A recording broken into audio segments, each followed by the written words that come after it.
The Alien Gambit is a bad opening. Now, I have never faced it in a serious game or even in a serious training game, but I have faced it online and I have refuted it every time. So today I'm going to show you how to play the Alien Gambit, I'm going to show you how to refute it for black, and I'm also going to show you some tricks black could fall for. So the Alien Gambit is the opening you can see on the screen. I think it's a new thing. It has been invented by Witty Alien, who I believe is a YouTuber. Now, I've never seen his videos because I wanted to give you my opinion on the Gambit without being influenced. So, knight takes f7. The Caro-Kann starts e4, c6, and after d4, d5, knight c3, takes, knight takes.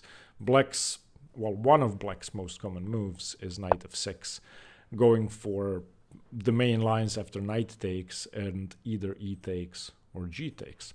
But white instead plays knight g5. So it's extremely likely for white to get the Alien Gambit against the Caro-Kann if they want to, because many people play knight f6. And in this case, there are several good moves. If you look at master games, h6 is definitely playable, bishop f5 is playable, c5 is the best move. It gives a small advantage to black, but still h6 is definitely justified, and you're just trying to chase the knight away. Now, normal people will not play knight g5 to begin with in this position. They are going to start by taking. Once you get to this position, normal people will then retreat the knight. It's not good, and black is slightly better, but still you don't lose a piece. The Alien Gambit starts when white takes on f7. I should say that this is not good for white. The evaluation is almost -2. If black defends well, then black has no problems at all. And in my experience, it's easy to defend well. I'm going to show you a gambit line where you sack the knight once again. That's a bit more scary. So after e4, c6, d4, d5, let's get into similar lines. Takes, takes. This is what I play with black very often, and in this position after knight f6, knight f3, excuse me, not knight f6, e6, knight f3, knight f6, knight g5, and then bishop d6, queen e2, black plays h6, and now white can once again take on f7. It's not good, but it's far more scary than the Alien Gambit. It's still winning for black, but there are some tricks in this position. After knight e5 check, you could be in trouble, and it's scarier than the Alien. And also knight e6 check, knight e6 is scary, because now bishop g6 is an option. The bishop has already been developed to d3. So this I have faced probably 20 times, and my win rate is about 50% despite knowing the best lines, because it's very tricky to play. The knight is coming here, the queen could come in, the bishop could join in the attack, and this is actually scary. The Alien Gambit, when the bishop is still on f1, is not scary. Black has to take. Now, I should say that there have been 160,000 games, and white scores a lot. So, in this case, 60% after king takes knight. Now, that's a lot, and white should not be scoring that well, considering the refutation is extremely easy. I'm going to show you how to refute this. Now, let's look at moves, possible moves by white.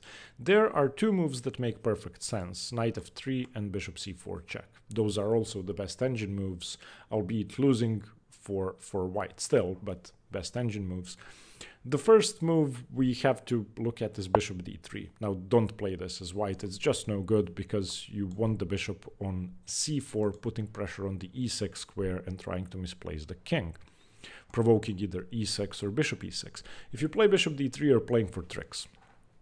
And complete beginners are going to fall for this. They're going to take on d4. And now you simply win the queen by playing bishop g6 check. This has happened 45 times, so don't fall for this. After king takes, then queen d4. Okay, so that's bishop d3. Let's not play bishop d3.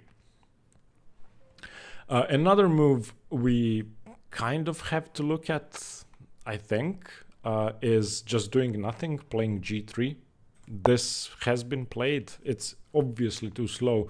And so is, let's say, c3 or bishop e2 or anything else that's passive. White has to compensate for the piece by playing aggressively. So the two moves we're going to look at are knight f3 and bishop c4. Bishop c4 is slightly less common, but a bit more aggressive. And I'm going to show you the best move. There are two moves in this position, e6 and bishop e6. Bishop e6 is better because when you play e6, you're blocking in your bishop and you're going to have to deal with that later on. That being said, playing e6 is slightly safer. There are fewer tricks you could fall for, but still play bishop e6. And now the king is getting dragged out to the e6 square, but that's no big deal. Takes. If the queen was able to come to b3, then this would be relatively dangerous, but it's not, so it's not. Knight f3, and now don't play weird moves. Your king is safe on g8. Against the Alien Gambit, get your king to g8, and there is nothing you have to be afraid of. The best white can do when you put the king on g8 is play knight e5, knight g6, and take this extremely passive rook on h8, which is awful. White should never do that because white trades a very good attacking piece that has access to g6 and, you know, trades it for the rook on h8, which makes no sense. So in this line, play king f7. White is going to play knight e5 check because, you know, what else can you do? And now you can lose in a single move. This is, I think, the most common trick white uses to win the games. If you play king e8, you can resign. And the reason is simple. White wins by threatening mate in 1, playing queen d3, and there is no good way to defend against this. You can defend against mate, but you lose a rook. The only way to defend is queen d5, and now queen g6 anyway. You have to play king d8, now knight f7 check, and that's the end of the game. It could be even worse after queen d3 if black doesn't realize what's going on and continues developing, then it's just mate in 1. So on king f7, knight e5 check, your king belongs on g8. Just go king g8. And again, white could choose to do several things. If they go knight g6, you just don't care about that. Just go c5 and knight c6, c5. If this is ever taken, we trade queens and our position is perfect. If they take on h8, then we are very happy to oblige because now there are no more attacking pieces. You basically have a bishop and queen in play, and neither of those can get to the light squares easily. So yeah, if white tries queen d3 with a similar idea of getting to the light squares, I think c5 is the best move. And this has been played both online and in some training games I've played against a friend of mine. White most commonly plays c3, although everything is bad. Black is just much better. There are no more tricks. If dc5, once again, we trade queens. If c3, we can take on d4, cd4, and go knight c6, forcing a trade of knights, or winning the pawn, or forcing the knight back. In all three cases, we benefit from that.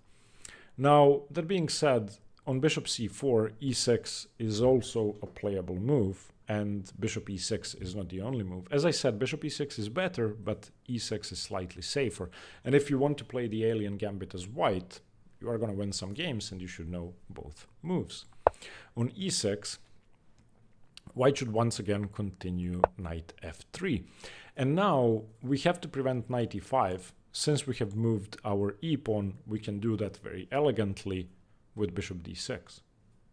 And there really are no other moves we should look at. Bishop d6 prevents knight e5, that's the end of the attack, and black has a safe winning position. If knight e5 check, we can now just take and trade queens. So obviously that's no good. For example, white is down a piece for nothing. And after bishop d6, the attack is gone. White needs to castle, and this has happened many times before. We just go rook e8, overprotecting the e6 pawn. Once again, we can drop the king back. We can even play knight d7, knight b6, or knight d7, knight f8, and everything is very, very safe and secure. So e6 is safer, but you have to deal with this bishop later on, so I prefer bishop e6 to e6. If you want to make sure that you have a safe game, just go e6. Okay, now let's look at the most attractive move for white. Still losing, but the most promising move, knight f3. Okay, I'm going to show you moves that lose first. There is only one move that loses immediately unless you give up your queen with queen d4 or play something like king g6, which makes no sense. The losing move is bishop g4.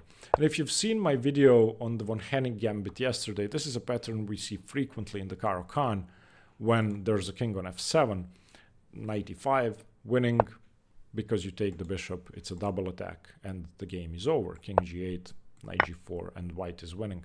Black's king is misplaced, black is down material, and the game is over. So not bishop g4. Another pretty bad move is knight bd7. It's not losing or anything. Black is still better according to the engine, but you're blocking in your bishop, and this could transpose to the bishop c4 lines with e6, but it's slightly uncomfortable because now queen e2 can come, putting pressure on e6. You have to move your knight again. People usually play knight b6, but I prefer knight d5. And after castles, bishop d6, you're getting ready to defend e6 once again with rook e8, but your king is very, very naked, which is why I wouldn't recommend the move knight bd7. I don't think it's a good move. Now let's start with the good moves. Bishop e6 is playable, not optimal though. It's unnecessary. You don't need to do that yet. After bishop e6, you're preventing bishop c4, which is good, but you're allowing bishop d3, which puts pressure on g6. So I don't think you should play bishop e6. Bishop f5 is also playable, but it's awkward. And knight e5 check, king g8. Once again, not king e8, you lose. Bishop c4 check. Knight d5, you don't have time for e6 now. This is another trick I would like to show you. Many people have blundered with e6 in this position. If you go e6, then there is a very, very nice way to win material for, or not to trade material favorably, g4. Your bishop has to move and bishop e6 check is going to happen. So I would recommend that you don't play bishop f5 at all. And if you do, after bishop c4 check, you have to play knight d5 because g4 is coming otherwise. But still, nah. Bishop f5 isn't a good move. So what should black do? Well, the solution is very simple. You want to blast open the center, prepare the move e5 if you can, get rid of the d-pawn and trade queens. Okay, so c5. It's a very, very simple move. Now, of course, one should point out that if the pawn is taken, we can once again trade queens and win. So if dc, then queen d1, king d1, and bishop g4. We can also consider e5, sacrificing a pawn if the knight is pinned, or sorry, not if the king isn't on f7 and trading for c5. So dc5 definitely not an option. White has several moves that make sense. I would say that the critical move is bishop c4 check, but knight e5 is also playable. So knight e5, once again, king e8 loses, so king g8, bishop c4 check, e6, and if white wants to play actively, then queen e2 is the best move, just giving up a pawn. On queen e2, cd4 is fine, queen d4 is also fine.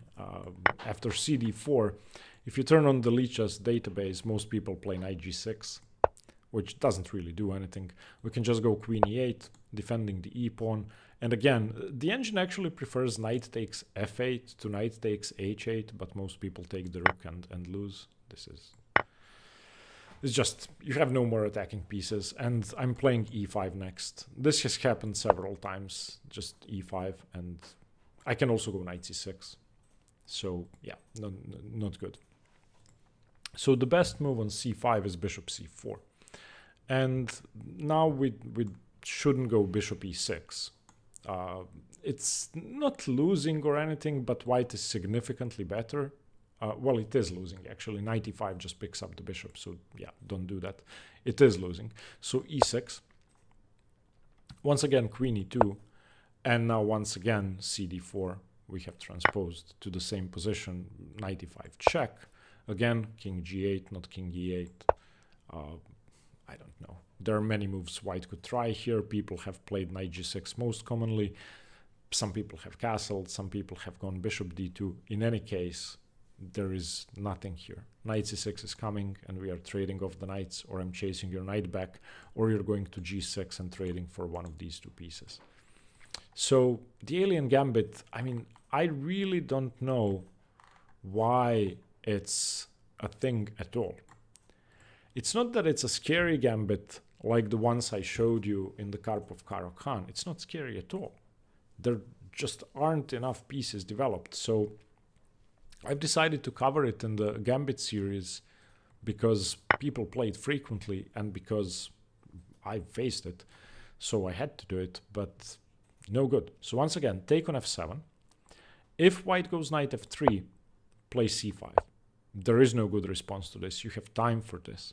If bishop c4, don't blunder with bishop e6. Bishop e6 loses to knight e5. So e6. And white has several moves, but if they go knight e5, you go king g8. If they go queen e2, you just go cd4. And if they play bishop c4 instead of knight, if they play bishop c4 instead of knight f3, you can choose between bishop e6 and e6. They are both good. Bishop e6 is slightly better. e6 is slightly safer. So if you play the Alien Gambit with white, I'm sorry for dashing your... Well, I'm sorry for ruining your hopes with it. It's just a bad opening. You're going to be successful against people who are rated 1000. I don't know. And if you play the Caro-Kann, use this video to remember how to refute the Alien Gambit once and for all. Thank you for watching. I will see you in the next one. Stay tuned for more chess. Bye-bye.